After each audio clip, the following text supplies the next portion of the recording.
Rbs The Downfall. I, Harun Danis, will explain how Rbs went from one of Britain's most trusted banks to a catastrophic downfall and having to be saved by the government with of course, taxpayers' money. It all started in the late 90s when Rbs, after its 282-year history, started to have a decline in their share value. Here's a graph showing Rbs's share value. The x-axis shows the dates from March 2007 to July 2008. The y-axis shows the value of each share from 0 pence to 700 pence.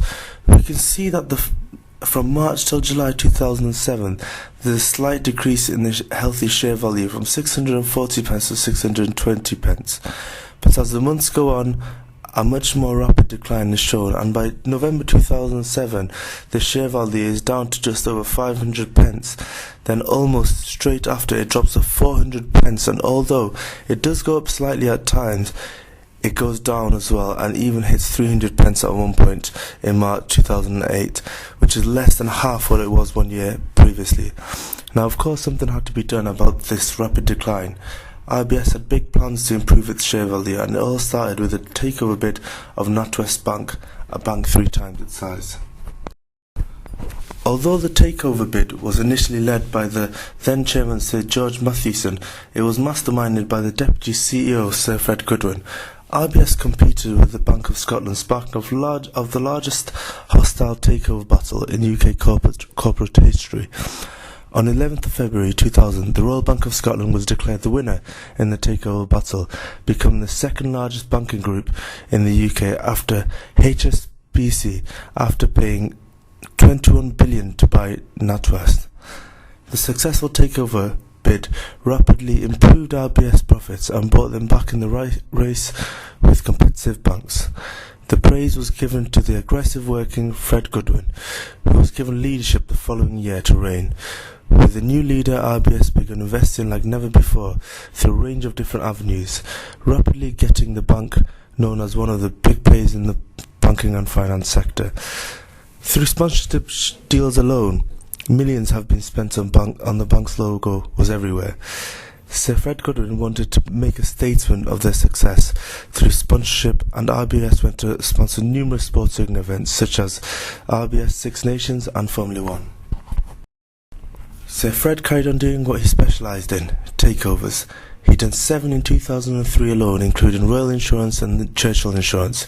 He led the takeover of American bank Charter One for the price of $10.5 billion in 2004. He also expanded the bank's share of the Bank of China in 2005 by paying £1.7 billion for a 10% stake. And towards the end of his reign, he led a European group that included Santander and Fortis to buy Dutch bank ABN AMRO for €70 billion, outgunning Barclays to close the deal by paying a higher, mostly cash amount. Rbs had paid 10 billion for its share. Now, these takers were just a few of many, and by autumn 2007, Rbs became the 5th biggest bank in the world and announced that it was making an operating profit of £10.3 billion. Now, that's the equivalent of £1 million every hour, but of course, not without its risks. Sir Fred made it clear of his unstoppable quest to turn Rbs to a banking titan like never before. But as market conditions began to change in America, in late 2007 it started to become clear how much exposure Rbs had to the risks. This pie chart shows Rbs's international exposure. We can see that a massive share of 31% was in the United States of America. So this shows that if anything went wrong in investments in the US, it would have a massive effect on Rbs, and of course it really did. The trouble started in America's collateralized debt obligations, CDOs, which are bundles of debts sold globally. When most of these debts couldn't be paid and became toxic, the investors were left with the shortfall, in this case Rbs. Now, from this diagram we can see how American banks were offering mortgages and loans, etc., to high-risk sectors, then selling them off in CDO portfolios globally. Now on the left side we can see high-risk mortgages being offered, but on the right side we can see these debts being sold on. Investors would buy these on the assumption that the booming market would carry on and the debts would be paid back. But when the market started to decline, people couldn't pay the debts back and the investors weren't getting paid. This was the beginning of the reality that due to all the risk taken by RBS, the exposure was too great and the downturn in the market backed RBS into a corner they couldn't get out of. As the market downturned, the risks taken by RBS started having a very negative effect. This graph shows the share value of RBS over a 5-year period, ending in May 2010. We can see how till March 2007 there was a steady increase in share value, up to 602.63 pence at its highest point.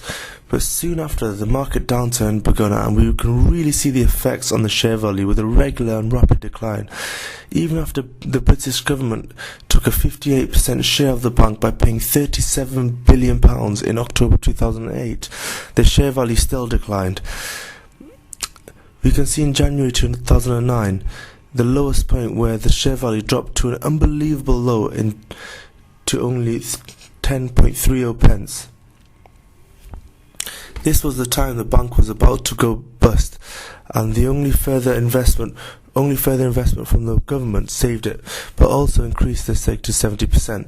But due to stock investors being worried the bank would be fully nationalised, the share value stayed low. If the government did fully nationalise the bank, RBS investors would own nothing and their shares would be worthless. Once the government made it clear they wouldn't fully nationalise the bank, the share price started to increase and slowly to 50 pence. Thank you very much for listening to my story of the downfall of RBS.